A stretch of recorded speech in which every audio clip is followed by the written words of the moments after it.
Hello વિદ્યાર્થી મિત્રો, શ્રી સાંદીપની વિદ્યાલયમાં આપ સૌનું હાર્દિક સ્વાગત છે। તો વિદ્યાર્થી મિત્રો, પાઠ નંબર 3 સામાજિક વિજ્ઞાન ધોરણ 9માં છેલ્લે આપણે આ મુદ્દાઓની ચર્ચા કરી હતી। ઇટાલીમાં ફાસીવાદ, જર્મનીમાં નાઝીવાદ, જાપાનમાં લશ્કરવાદ વગેરેની આપણે ચર્ચાઓ કરી હતી। તો વિદ્યાર્થી મિત્રો, હવે પછીના વિડીયોમાં આપણે દ્વિતીય વિશ્વયુદ્ધના પરિબળો જોવાના છે। તો પ્રથમ વિશ્વયુદ્ધના અંતે થયેલ વર્સેલ્સની સંધિમાં જ બીજા વિશ્વયુદ્ધના બીજ રોપાઈ ગયા હતા। પેરિસની શાંતિ પ્રક્રિયાએ અનેક રાષ્ટ્રોને અસંતુષ્ટ કર્યા હતા। ત્યારબાદ બનેલી ઘટનાઓ દ્વિતીય વિશ્વયુદ્ધ તરફ દોરી ગઈ હતી। તો વિદ્યાર્થી મિત્રો, ચાલો આપણે દ્વિતીય વિશ્વયુદ્ધ માટેના જવાબદાર કારણોનો અભ્યાસ કરીએ। તો વિદ્યાર્થી મિત્રો, તમને ખ્યાલ જ છે કે પ્રથમ વિશ્વયુદ્ધ થયું અને તેની શાંતિ પરિષદ યોજાઈ।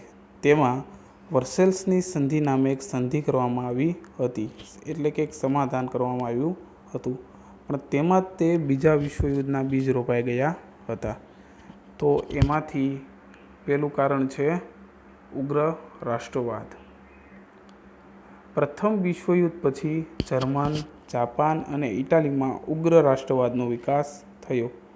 વર્સેલ્સની સંધિ જર્મની અને તેની પ્રજા ક્યારેય ભૂલી શકી ન હતી, કારણ કે વર્સેલ્સની સંધિમાં સૌથી વધારે પૈસાનું અને સૈનિકોનું નુકસાન જર્મનીને ગયું હતું। સૌથી વધારે આર્થિક નુકસાની જર્મનીને ભોગવવી પડી હતી। તેના કારણોસર તેની પ્રજા ક્યારેય અપમાન ન ભૂલી શકી। જર્મનીની પ્રજાને એવું લાગી કે વર્સેલ્સની સંધિ કરીને જર્મની ઉપર અપમાન થયું છે। પરિણામે જર્મનીમાં નાઝીવાદ વિચારસરણીને લીધે જ્યાં જ્યાં જર્મન પ્રજા વસતી હોય તે પ્રદેશ જર્મનીને મળવો જોઈએ તેમ કહી ઓસ્ટ્રિયા અને ચેકોસ્લોવેકિયાના કેટલાક પ્રદેશો હિટલરે હડપ કરી લીધા હતા। અને વર્સેલ્સની સંધિમાં ઇટાલીની પણ અવગણના થઈ હતી, તેથી તેની પ્રજા પણ આ ભૂલી શકી ન હતી। ઇટાલીમાં મુસોલિનીએ ફાસિસ્ટ પક્ષના નેતૃત્વ તળે ઉગ્ર રાષ્ટ્રવાદ શરૂ કરી સામ્રાજ્યવાદી નીતિ અપનાવી। બીજી બાજુ એશિયામાંથી જાપાને પણ સામ્રાજ્યવાદની દોડમાં ઝંપલાવ્યું હતું। આમ વિશ્વ શાંતિ જોખમરૂપ બની હતી।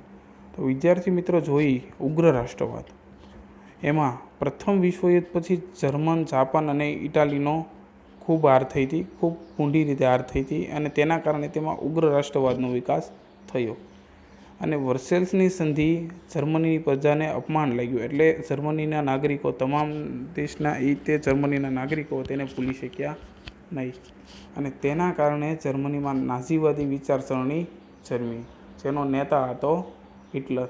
અને હિટલરે એવું કીધેલું કે જ્યાં જ્યાં જર્મન પ્રજા વસતી હોય ત્યાં ત્યાં જર્મન પ્રજાનો અધિકાર હોવો જોઈએ, એટલે તેણે જર્મની બાજુના પ્રદેશો ઓસ્ટ્રિયા અને ચેકોસ્લોવેકિયાના કેટલાક પ્રદેશો હડપ કરી લીધા હતા। અને આ સંધિ એટલે કે વર્સેલ્સની સંધિમાં જર્મનીની સાથે સાથે ઇટાલીની પણ અવગણના થઈ હતી, તો તેની પ્રજા પણ આ સંધિ ભૂલી શકી ન હતી। અને ઇટાલીમાં મુસોલિનીએ ફાસિસ્ટ પક્ષની સ્થાપના કરી હતી, અને ફાસિસ્ટ પક્ષનો મેઇન હેતુ હતો, એનું લક્ષ્ય હતું કે સામ્રાજ્યવાદ, પોતાનો દેશનું સામ્રાજ્ય વધે, તેનો વિસ્તાર વધે। બીજી બાજુ એશિયામાંથી જાપાને પણ સામ્રાજ્યવાદની દોડમાં ઝંપલાવ્યું હતું, અને બીજી બાજુ આપણે જોવા જઈએ તો આપણા એશિયા ખંડમાંથી જાપાન, એણે પણ સામ્રાજ્યવાદની દોડમાં ઝંપલાવ્યું હતું, એને પણ પોતાનું સામ્રાજ્ય વધારવું હતું, અને તેના કારણોસર સામ્રાજ્ય વધારવાની દોડમાં અને એની લાહેમાં ઘણા બધા દેશોએ બીજા દેશો સાથે દુશ્મની ઓરી લીધી હતી। બીજો મુદ્દો છે જૂથબંધીઓ। તો પ્રથમ વિશ્વયુદ્ધ બાદ ફ્રાન્સને હંમેશા જર્મનીનો ભય રહેતો હોવાથી બેલ્જિયમ, પોલેન્ડ, રૂમાનિયા તેમજ ચેકોસ્લોવેકિયા સાથે મૈત્રી કરારો કર્યા હતા, અને ઇટાલીએ ચેકોસ્લોવેકિયા, યુગોસ્લાવિયા, રૂમાનિયા, હંગેરી, ગ્રીસ, તુર્કી અને ઓસ્ટ્રિયા સાથે કરાર કર્યા હતા। રશિયાએ જર્મની, તુર્કી, લિથુઆનિયા અને ઈરાન સાથે કર્યા હતા, જ્યારે ઇટાલીએ જર્મની અને જાપાનના સહયોગથી રોમ, બર્લિન અને ટોક્યો, ઇટાલીનું રોમ, જર્મનીનું બર્લિન અને જાપાનનું મોટું શહેર છે ટોક્યો, એમ ત્રણેય શહેરોની સ્થાપના કરીને એક ધરીની રચના કરવામાં આવી હતી. ઇંગ્લેન્ડ અને ફ્રાન્સે લોકશાહી મૂલ્યોવાળું બીજું જૂથ રચ્યું અને જર્મનીએ રશિયા સાથે બિન આક્રમક સંધિ કરી. આથી વિશ્વમાં ભયનું સામ્રાજ્ય ઊભું થયું અને આ પરિબળે વિશ્વયુદ્ધને વેગ આપ્યો હતો. ત્રીજું મહત્ત્વનું કારણ છે લશ્કરવાદ.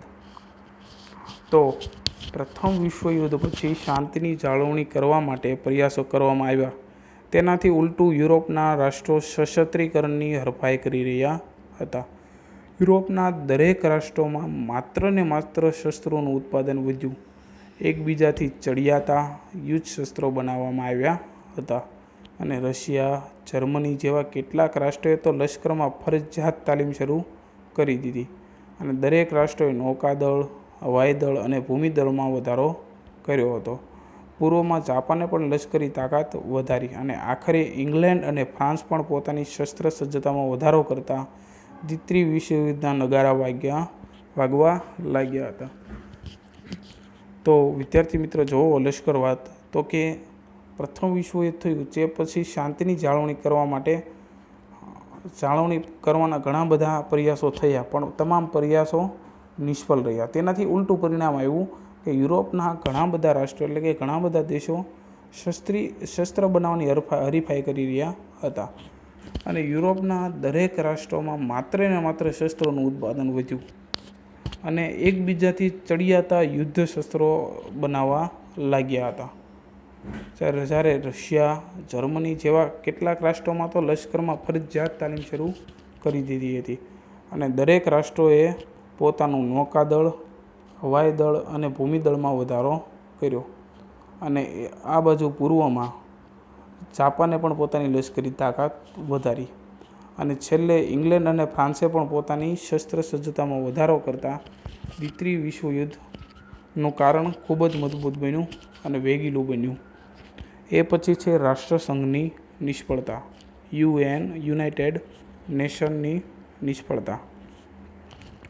તો પ્રથમ વિશ્વયુદ્ધ બાદ વિશ્વમાં શાંતિ માટે રાષ્ટ્રસંઘની સ્થાપના કરવામાં આવી હતી, પરંતુ રાષ્ટ્રસંઘ પાસે વિશ્વના રાષ્ટ્રો ઉપર સાર્વભૌમત્વ ધરાવતી સર્વોપરી સંસ્થા બની શકી ન હતી અને તેથી તેની પાસે પોતાના આદર્શોનું પાલન કરાવવા માટે પોતાનું લશ્કર પણ ન હતું. સભ્ય રાષ્ટ્રો અને રાષ્ટ્રસંઘ પાસે પોતાનો ઝઘડો લાવવા કે તેનો ચુકાદો માન્ય રાખવા બંધાયેલા ન હતા. કેટલાક રાષ્ટ્ર તો રાષ્ટ્રસંઘમાંથી બહાર નીકળી ગયા હતા. તો જો કે પ્રથમ વિશ્વયુદ્ધ બાદ વિશ્વમાં શાંતિ બનાવી રાખવા માટે રાષ્ટ્રસંઘની સ્થાપના કરવામાં હતી.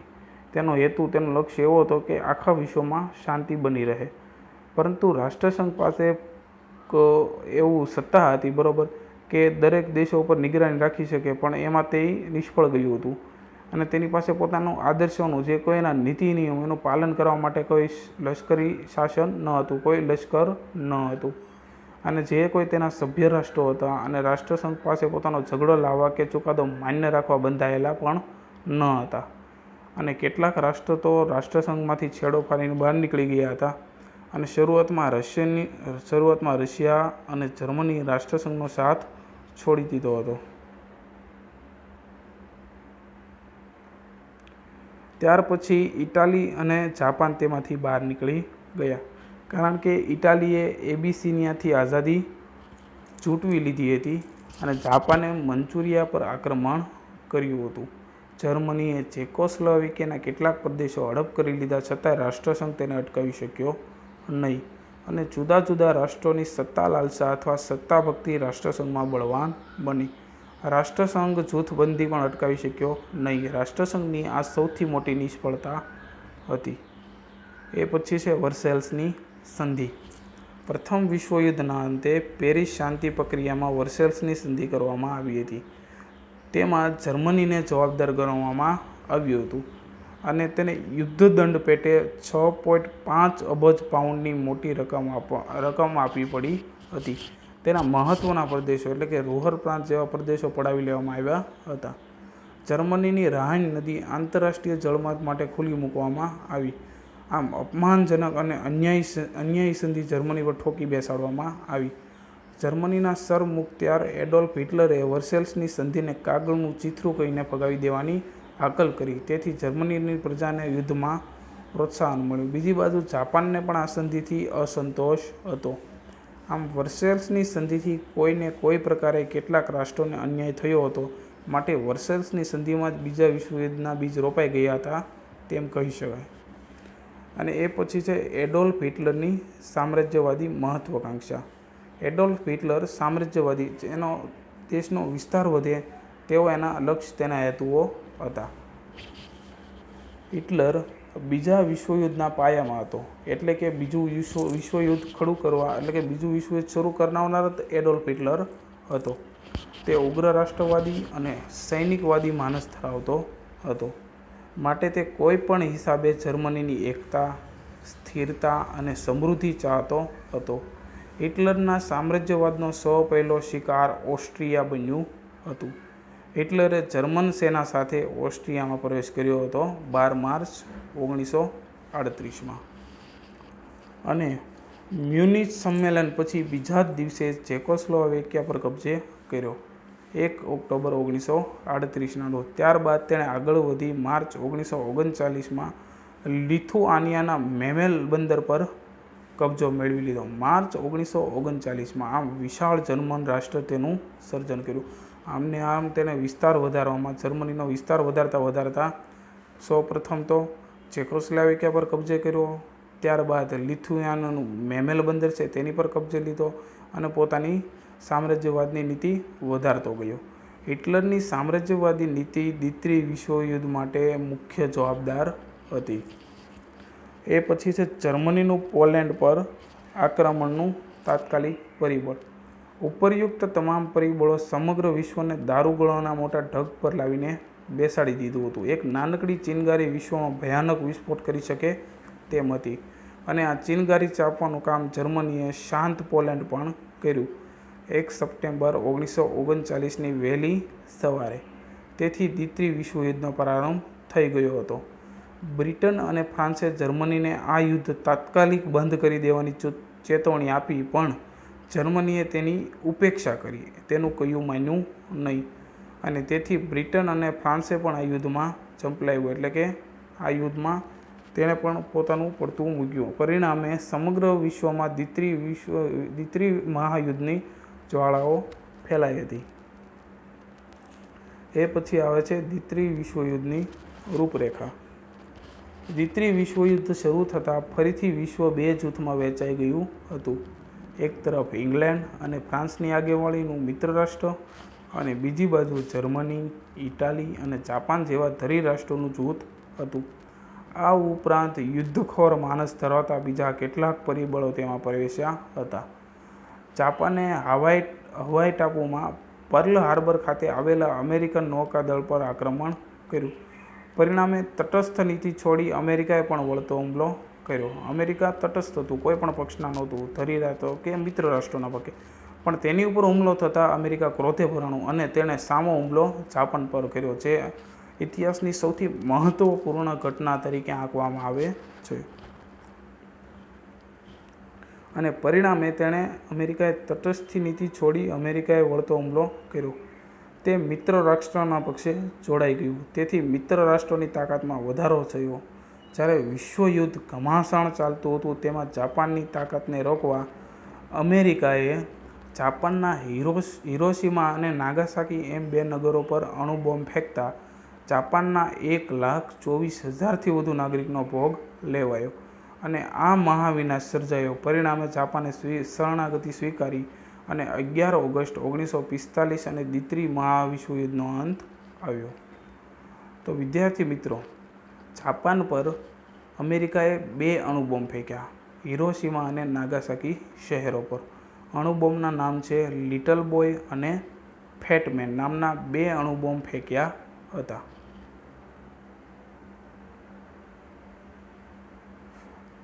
એ પછી છે દ્વિતીય વિશ્વયુદ્ધના પરિણામો, તાત્કાલિક પરિણામો, એટલે કે એ સમયે જોવા મળેલા પરિણામો. એમ તો વિશ્વયુદ્ધના ઘણા બધા પરિણામો જોવા મળે છે, લાંબા ગાળાના અને ટૂંકા ગાળાના. તો આપણે પહેલાં જોઈએ ટૂંકા ગાળાના. તાત્કાલિક પરિણામો કયા આવ્યા? તો કે આર્થિક પરિણામો, એટલે કે પૈસાલક્ષીના કયા પરિણામો આવ્યો? તો કે આ મહાયુદ્ધથી વિશ્વમાં ભયંકર વિનાશ સર્જાયો હતો. દ્વિતીય વિશ્વયુદ્ધમાં ભાગ લેનાર તમામ રાષ્ટ્રોને પુષ્કળ ખર્ચ થયો. અમેરિકાએ $350 અબજ અને બીજા રાષ્ટ્રોએ $1000 કરતાં વધારે ખર્ચ કર્યો. એટલી જ કિંમતી સંપત્તિનો નાશ પણ થયો. ઇંગ્લેન્ડે 2000 કરોડની મિલકત ગુમાવી અને જર્મનીની તો કલ્પના કરવી જ મુશ્કેલ છે. દ્વિતીય વિશ્વયુદ્ધ માટે વિશ્વના રાષ્ટ્રોએ યુદ્ધમાં ઉપયોગી શસ્ત્ર સરંજામના ઉત્પાદનને વધારે મહત્ત્વ આપ્યું. તેથી જીવન જરૂરિયાતની ચીજવસ્તુઓની અછત ઊભી થઈ. પરિણામે ઉત્પાદન ઘટ્યું, ફુગાવો વધ્યો અને લોકોની રોજીરોટીની પણ મુશ્કેલી પડવા લાગી. પરિણામે બજારમાં જરૂરી માલની તંગી પડવા લાગી. લોકોને આર્થિક જીવન અસ્તવ્યસ્ત થઈ ગયું હતું. પરિણામે વિશ્વના રાષ્ટ્રો મહામંદીમાં ધકેલાયા હતા અને વિશ્વના રાજકારણમાં અને અર્થકારણમાં યુગપરવર્તક ફેરફારો થયા. એ પછી છે ચીનની સામ્યવાદીની સ્થાપના. રશિયામાં થયેલ બોલ્શેવિક ક્રાંતિ 1917માં એ સામ્યવાદી ધોરણે ભાવિ વિકાસ પથ ઝડપથી કંડારી જે પ્રગતિ હાંસલ કરી તેનાથી વિશ્વભરમાં ઘણા રાષ્ટ્રો પ્રભાવિત થયા હતા. ચીન પણ તેનો લાભ લઈ ત્યાં માઓ ત્સે તુંગના નેતૃત્વ તળે ચીનમાં થયેલ ક્રાંતિને અંતે સામ્યવાદી સ્થાપના થઈ 1949માં. અને એ પછી આવે છે કોલ્ડ વોર, ઠંડુ યુદ્ધનો જન્મ અને તેના દૂરગામી પરિણામો. દ્વિતીય વિશ્વયુદ્ધ બાદ વિશ્વ અમેરિકા અને રશિયા એમ બે મહાસત્તાઓમાં વહેંચાઈ ગયું હતું. યુદ્ધ દરમિયાન બંને રાષ્ટ્રો મિત્રો હતા અને યુદ્ધ પછી બંને વચ્ચે મતભેદો વધતા ગયા અને આમ લોકશાહી દેશ તરીકે અમેરિકા અને સામ્યવાદી દેશ રશિયા પરસ્પર વિરોધીઓ થઈ ગયા, દુશ્મનો બની ગયા અને આ બંને જૂથોમાં વિશ્વના અન્ય નાના રાષ્ટ્રો પોતાની અનુકૂળતા મુજબ જોડાતા ગયા. બંને જૂથોએ એકબીજાના મતનું ખંડન કર્યું અને પોતાના મતના સમર્થન માટે જે વાકયુદ્ધો અને વિચાર યુદ્ધો આદર્યા તેણે શસ્ત્ર વગરના ઠંડા યુદ્ધની સ્થિતિનું સર્જન કર્યું. તેથી ઘણીવાર ત્રીજી વિશ્વયુદ્ધ થવાની સ્થિતિ સર્જાતા પણ રહી ગઈ હતી. અને એ પછી આવે છે સંયુક્ત રાષ્ટ્ર, UN, યુનાઇટેડ નેશન. જો વિદ્યાર્થી મિત્રો, આ યુએનનું પ્રતીક છે. પ્રથમ વિશ્વયુદ્ધ બાદ વિશ્વમાં આંતરરાષ્ટ્રીય શાંતિ સ્થાપવાના હેતુથી રાષ્ટ્રસંઘની સ્થાપના કરવામાં આવી, પરંતુ તે છતાં દ્વિતીય વિશ્વયુદ્ધ થયું. અર્થાત UN છે, યુનાઇટેડ નેશન રાષ્ટ્રસંઘ, તે નિષ્ફળ ગયો હતો. દ્વિતીય વિશ્વયુદ્ધ પૂરું થતાં વિશ્વમાં ફરી એકવાર શાંતિ, સલામતી અને સહઅસ્તિત્વના હેતુથી સંયુક્ત સંઘ રાષ્ટ્રો UNની સ્થાપના કરવામાં આવી 24 ઓક્ટોબર 1945ના રોજ અને તેનું મુખ્ય કાર્યાલય અમેરિકાના ન્યૂયોર્ક શહેરમાં રાખવામાં આવ્યું હતું. સંયુક્ત રાષ્ટ્રોની સ્થાપના માટે બીજા વિશ્વયુદ્ધમાં અમેરિકા જોડાયું ત્યારથી જ તેને આ દિશામાં પ્રયત્નો ચાલુ હતા. માનવ સ્વાતંત્ર્ય, શાંતિ અને સલામતીના હેતુસર અમેરિકાના પ્રમુખ રૂઝવેલ્ટે અમેરિકન કોંગ્રેસ સંસદને સંદેશો આપતા મહત્ત્વની 4 સ્વતંત્રતાઓની ઘોષણાઓ કરી. પહેલું હતું વિચાર અને વાણી સ્વાતંત્રતા. કોઈપણ દેશના નાગરિક અને કોઈપણ દેશને વિચાર કરવાની અને બોલવાની વાણી સ્વતંત્રતાઓ હતી. પછી હતી ધાર્મિક સ્વતંત્રતા. કોઈપણ દેશના કોઈપણ નાગરિક કોઈપણ ધર્મ પાળી શકે, એમાં કોઈપણ પ્રકારનું કોઈ દબાણ કરી શકે નહીં. અને છે આર્થિક સ્વતંત્રતા, પૈસાની સ્વતંત્રતા. ચોથી હતું ભયમાંથી મુક્તિના અધિકારોનો પણ સમાવેશ કરવામાં આવ્યો હતો. આ પછી પ્રમુખ રૂઝવેલ્ટ અને બ્રિટનના વડાપ્રધાન ચર્ચિલે એટલાન્ટિક મહાસાગરના એક જહાજ પર 8 મુદ્દાઓનું ખતપત્રક તૈયાર કર્યું, જે પાછળથી એટલાન્ટિક ખતપત્ર તરીકે જાણીતું બન્યું હતું. ખતપત્રમાં દરેક રાષ્ટ્રના સ્વાતંત્ર્ય અને સાર્વભૌમત્વની જાળવણી કરવી, શાંતિ અને સલામતી, સામાજિક અને આર્થિક કલ્યાણ અને નિઃશસ્ત્રીકરણની બાબતોનો સમાવેશ કરવામાં આવ્યો હતો. ત્યારબાદ બ્રિટન, અમેરિકા, રશિયા અને ચીનના વિદેશ પ્રધાનો વિશ્વ શાંતિ માટે મોસ્કો ભેગા થયા હતા 1943ના ઓક્ટોબરના દિવસે. તે જાહેરાત મોસ્કો જાહેરાત તરીકે પ્રખ્યાત બની હતી અને 1943માં નવેમ્બરમાં તહેરાનમાં 3 માંધાતાઓની પરિષદ મળી અને વોશિંગ્ટન ખાતે 50 રાષ્ટ્રોના પ્રતિનિધિઓએ સંયુક્ત રાષ્ટ્રનું ખતપત્રક તૈયાર કર્યું. 1944 સપ્ટેમ્બરના રોજ 24 ઓક્ટોબર 1945ના રોજ 51 સભ્ય રાષ્ટ્રો દ્વારા સંયુક્ત રાષ્ટ્રોની સ્થાપનાની જાહેરાત થઈ. તેમાં ભારતનો પણ સમાવેશ થાય છે. ત્યારથી શરૂ કરીને આજ પર્યંત 24 ઓક્ટોબરનો દિવસ UN દિવસ એટલે કે યુનાઇટેડ નેશન ડે તરીકે ઓળખવામાં આવે છે. અને હાલમાં સંયુક્ત રાષ્ટ્રોમાં 193 રાષ્ટ્રો સભ્ય તરીકે કાર્યરત છે. એ પછી છે સંયુક્ત રાષ્ટ્રોના અંગો. સંયુક્ત રાષ્ટ્ર કયા કયા વિભાગમાં કામ કરે છે? તો સંયુક્ત રાષ્ટ્રોએ તેના ઉદ્દેશોને સિદ્ધ કરવા માટે જે તંત્ર ગોઠવ્યું છે તેના મુખ્ય 6 અંગો છે, જે નીચે મુજબના છે. પેલું છે સામાન્ય સભા, બીજું છે સલામતી સમિતિ, ત્રીજું છે આર્થિક અને સામાજિક સમિતિ, ચોથું છે વાલી સમિતિ, પાંચમું છે આંતરરાષ્ટ્રીય અદાલત અને છઠ્ઠું છે સચિવાલય. આ અંગો પૈકી આંતરરાષ્ટ્રીય અદાલત નેધરલેન્ડના હેગ શહેરમાં આવેલી છે અને તે સિવાયની અન્ય સમિતિઓની મુખ્ય કચેરીઓ અમેરિકાના ન્યૂયોર્ક શહેરમાં કાર્યરત છે. સંયુક્ત રાષ્ટ્રોના અંગો એમાં પહેલું છે સામાન્ય સભા. સંયુક્ત રાષ્ટ્રોનું સૌથી મોટું અંગ છે સામાન્ય સભા. સામાન્ય સભા તે બધા સભ્ય રાષ્ટ્રોમાં જે કોઈ સભ્ય રાષ્ટ્રો છે તેના એક પ્રતિનિધિની બનેલી છે. તેમાં દરેક રાષ્ટ્ર વધુમાં વધુ 5 પ્રતિનિધિઓ મોકલી શકે છે, પરંતુ મતદાન વખતે દરેક રાષ્ટ્રોનો એક જ મત ગણવામાં આવે છે અને તે આંતરરાષ્ટ્રીય સંબંધોને લગતી કોઈ પણ બાબત પર ચર્ચા, સલાહ સૂચનો કે ભલામણો પણ કરી શકે છે. બીજું છે મહામંત્રી દર વર્ષે જે અંદાજપત્ર રજૂ કરે તે મંજૂર કરવું તથા તેના ખર્ચની રકમની ફાળવણી કરવી. રાષ્ટ્રોના આર્થિક વિકાસ, માનવ અધિકાર, નિઃશસ્ત્રીકરણ કે સાંપ્રત આંતરરાષ્ટ્રીય પ્રશ્નોનું નિરાકરણ લાવવામાં પ્રયાસ કરવો. સામાન્ય બાબતોમાં નિર્ણય 2/3 સભ્યોની બહુમતીથી લેવાય છે. એ પછી છે સલામતી સમિતિ. તો સંયુક્ત રાષ્ટ્રોનું સૌથી મહત્વનું અંગ છે અને તેમાં અમેરિકા, બ્રિટન, ફ્રાન્સ, રશિયા અને ચીન જેવા આ 5 કાયમી સભ્યો છે. બાકીના 10 બિનકાયમી સભ્યો છે.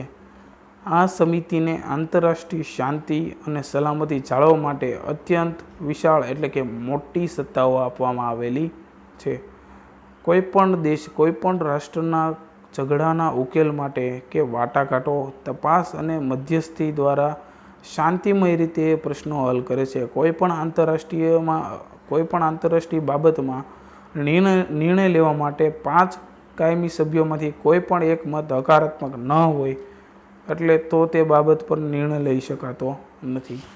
અને 5 કાયમી સભ્ય રાષ્ટ્રોની આ સત્તાને વીટો પાવર એટલે કે નિષેધાધિકાર કહે છે અને રશિયાએ સૌથી વધારે વીટો પાવરનો ઉપયોગ કરેલો છે.